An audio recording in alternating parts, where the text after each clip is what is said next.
Drizzy. BBL Drizzy. I need to get this brain rot out of my head now.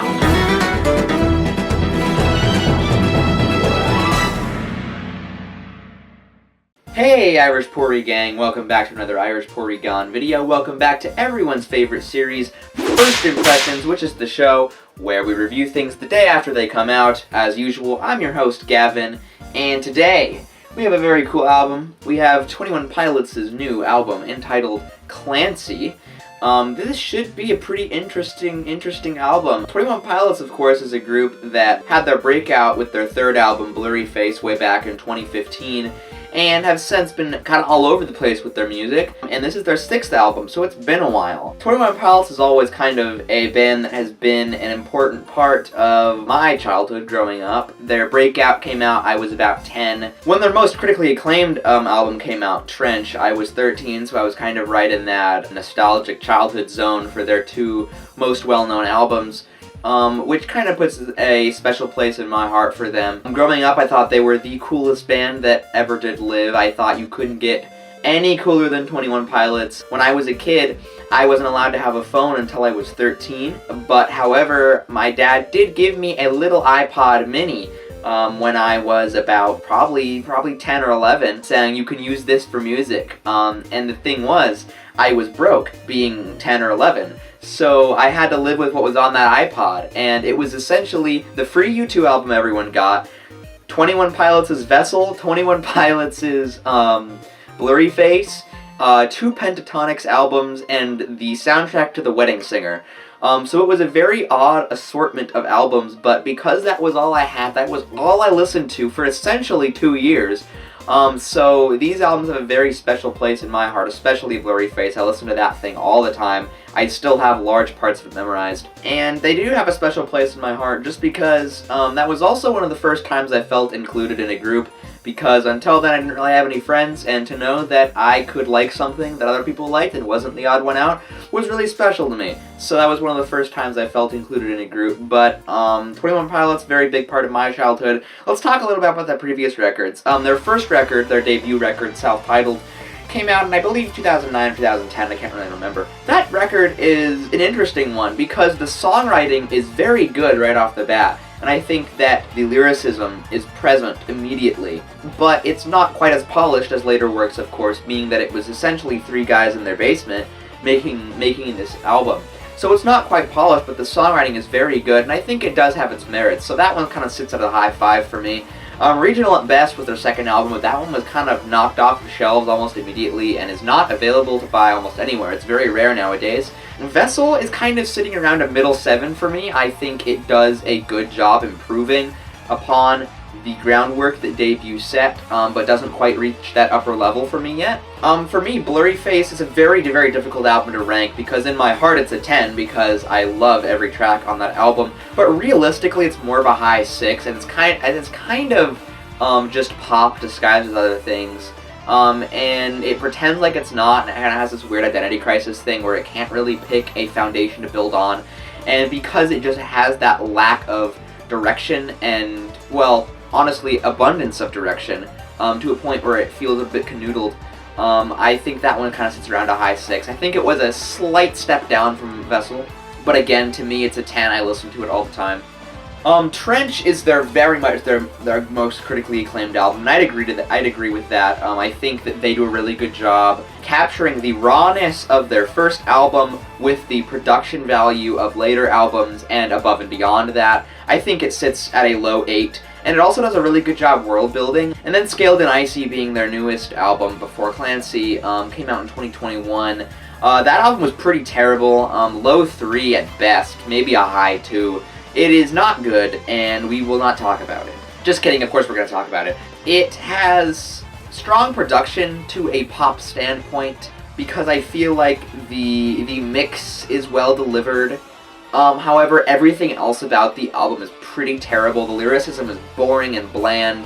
The instrumentation is uninspired, and it just feels like a massive misstep in the career of 21 Pilots. So I was excited to see how they pulled themselves out of the dirt. So let's get into it. I will start by saying that when I first listened to this album, it started off, honestly, a little bit slow for me. It started off decent, but it didn't start off explosive for me.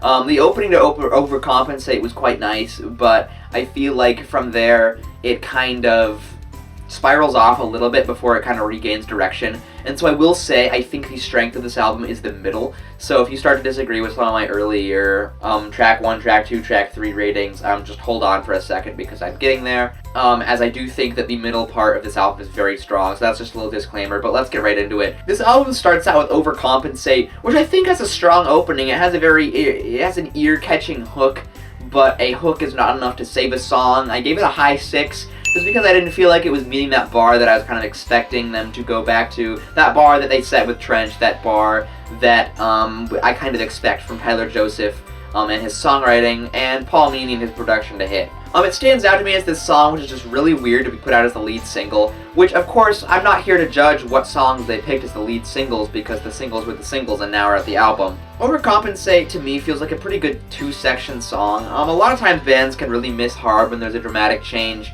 but I think this one does hit the mark pretty well. I think the sections build well on each other, and the drop into the more reserved second section does work quite well. And there's a really strong melody in the chorus, which I think has a nice hook to it. And I do think there's a very strong melody here in the chorus, which stands out really well. The production is passable, I guess.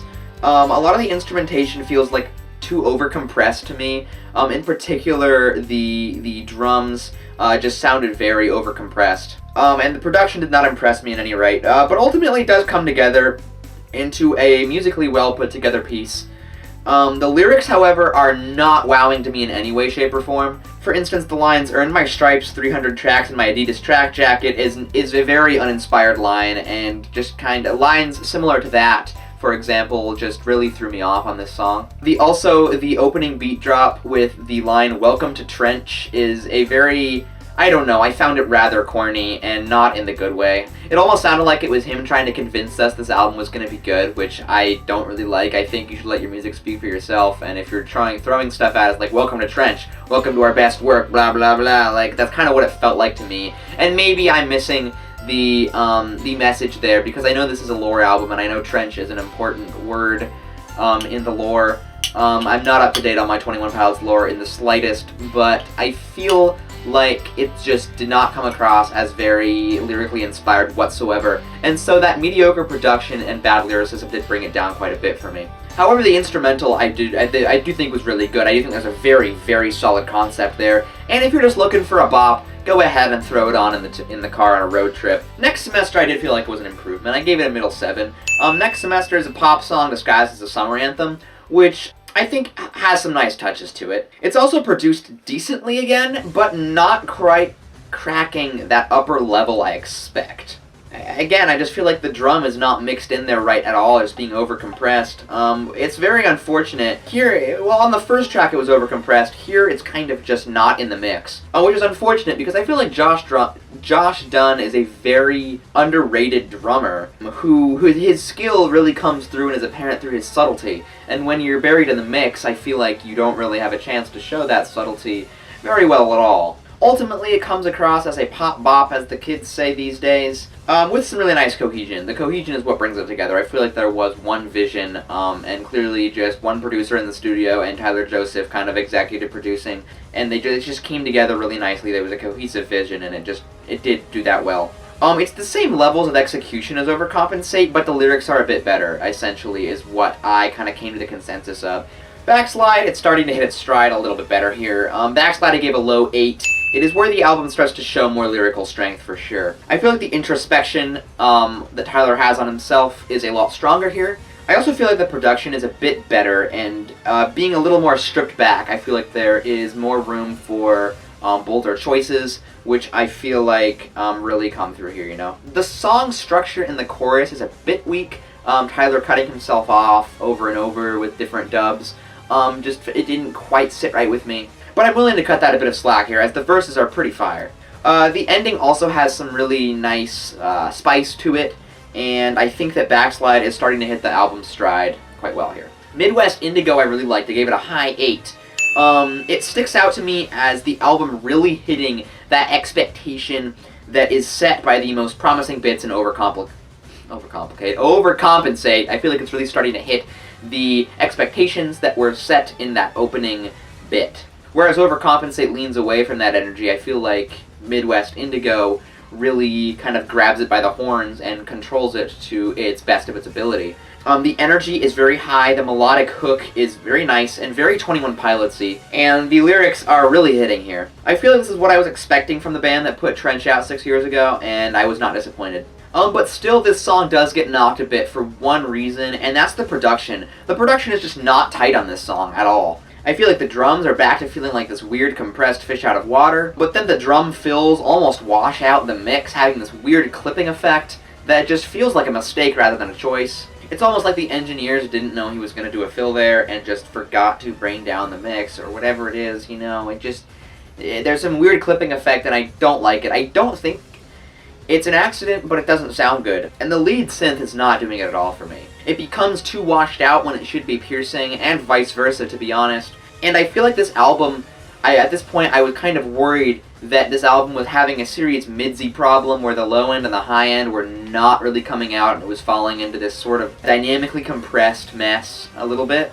This song definitely could have been a high 9, but those little bits of the production that just don't hit for me do bring it down, because the mix is just distracting and washed out. However, Routines in the Night, which is track 5, does get a middle 9 from me. I think this song is a great example of the great pop songwriting that we know Tyler Joseph is capable of incorporating into this sort of alty, rocky, rappy, weird style that he knows, which is ultimately built on a foundation of pop songwriting, which we are currently seeing. The lyrics really have me convinced at this point in the album, which is a good thing, and the verses and choruses have a very nice contrast and energy from one another. I think the production is also starting to hit this really nice stride and this really nice pace, which I hope will continue for the rest of the album. This track also made me think that maybe these stripped back songs on this album would be better than the fuller sounding ones, because that was just the vibe that I was getting from the stripped back songs, just having better production and feeling a little bit more cohesive and just having that extra edge over the loud songs on this album, as the fuller soundscapes on other songs just don't hit quite as well. The verses have this nice kind of quick rap feel with the good, like, triplet feel that Tyler tends to throw into his raps, which I always like because it is a very nice trademark to throw in those very fast 16th note triplets, which Tyler has become known for over his career, especially during Vessel and Blurry Face, which is a nice callback as a lifelong fan like myself. The choruses have this very pop feel to them, almost like something out of like a very early 2010s Taylor Swift's melody, and there's nothing wrong with that. She was very good at writing melodies, especially in the 2010s. And it sets up a nice contrast that I really appreciate, honestly, from the kind of Tyler Joseph-y rap sections and the very poppy chorus sections. I felt that it was a nice contrast that they executed very well. Ultimately, I don't think I have anything negative to say about this song, and it comes across as a very strong entry. Vignette, the 6th song on the track, gets a perfect 10. This was exactly what I was hoping for out of this album. It has everything that I was looking for on my imaginary checkbox list. It has that multi-layered lyricism, it has the brilliantly designed song structure, an expertly crafted songscape, and a production that just finally hits its stride and pulls it all together into a really, really nice track. The synth solo in the middle is an entire experience of its own, and I think when you can call a song an experience, that's clearly done something right, because this song is an experience. I feel like this track is a very musically investigatory, if that makes sense, new and refreshing with new aspects everywhere to be found. I just feel like it is a very good song. And I'm going to give it a perfect 10 just because I feel like it fits every criteria that I am looking for in this type of music. So let's give it a victory chug and a brief applause and let's move on. I spilled my Sprite, damn it. Track number 7, the midpoint of this album, is the Craving, Jenna's version, which I gave a middle 8. The tradition of Tyler having a ballad for his wife on each one of his albums continues on here, which I think is a very sweet and loving thing to do, and is also really cool and a great introspective into his kind of personal life, which I think is a very open thing for him to sing about. And also calling this one Jenna's version is very bold. We heard this one was released a bit early as a single version, and the Jenna's version, I did not know what to expect in the change, but it's honestly more stripped back, which I was not quite expecting. I thought it might go a little bit harder and a little more gritty, but it pulled back, and I think that's exactly what it needed. It's just a very personal and intimate track with the acoustic guitar, and his own voice, and some radio static, phone call static, maybe, sort of noise in the background, as it does open with a short phone call-like message at the beginning. Ultimately, I just feel like this is a quite nice track, wrapped up in a little bow, some nice chord structure, I really appreciated it, and it doesn't try to be anything that it's not. It's a really nice entry. Continuing on, we reached the second half of the album with Lavish, which I gave a high 6. To me, it just feels like a very questionable entry into this album. And it didn't feel like it quite fit. It's pretty decent, but nothing terribly special. The strings arrangement seems to be a direct inspiration from Fiddlers on the Roof's If I Were a Rich Man, as it matches in style and also in subject matter to a certain degree, which, being a retired theater kid, is a neat little parallel to catch. The rap sections are okay, and the chorus is decently catchy. Ultimately, though, nothing sticks out to me, other than some clever wordplay in the second verse, and that satisfying strings arrangement. It's just good, you know, just decent. Track number 9 is Navigating. I gave it a high 9. Navigating echoes Vignettes really well, in the sense that the vision is very well executed and comes across well on every front. It has the neat diversion of its intro sections being misdirections as to what this song will be like, and the choruses and verses are just extremely strong, and the production pulls everything together very nicely. The one weakness in this song to me is the bridge, which I felt like just had very on-the-nose lyrics and didn't match the rest of the song very well. There is one nice line in the bridge, but other than that, I felt it to be a weakness in the song, holding it back from getting a second 10 on this album, and so hence the high 9. Track number 10 is Snapback. I gave it a high 4. Snapback didn't really do anything for me whatsoever, and honestly, I don't have anything productive to say in the slightest. It just felt safe and basic, and just felt like it was padding the album's runtime just because it could, to get to that sweet 45 minutes and over category, and it didn't do anything for me. Oldies Station was kind of more of the same, but a little bit better. I gave it a middle 5. I just feel like I don't have much to say on it either. It's a touch better than Snapback, but ultimately comes across as just a mediocre piece of album padding. And that's kind of all I've got to say. At the Risk of Feeling Dumb is high 6. I feel like this is a very deep song whose lyrics sit with me personally pretty well.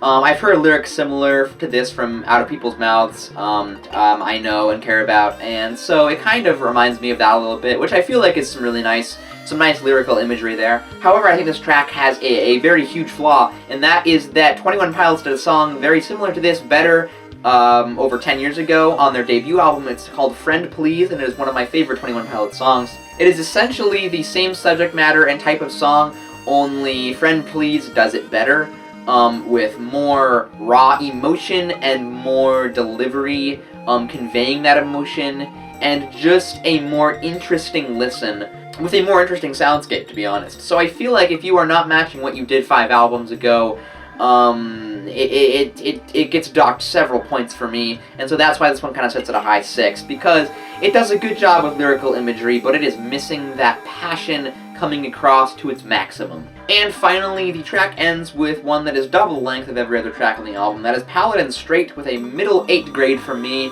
This one is kind of controversial. People seem to either like it or hate it. Paladin Strait feels like a very worthy finale, though, with tasteful guitar, synth, and drums filling up the lineup of the soundscape, and emulating the emptiness echoed in the lyrics. It's clearly a lore song, having several references to Trench and to earlier songs and things like that. 21 Pilots has said in interviews that this is the ending of the story they've been telling through their concept albums since, I think, all the way back to Blurry Face. And I think the ending of the minute of sort of silence and wildlife noises, followed by a very, very short exposition dump, I feel like really sealed it up. I've heard a lot of people say that the exposition dump at the end is corny and a stupid way to end this series, but I disagree. I think they haven't really had an exposition dump almost the entire span of the story of Clancy way since during Blurry Face, and I feel like having one at the end is really not so bad, and people are blowing it way out of proportion.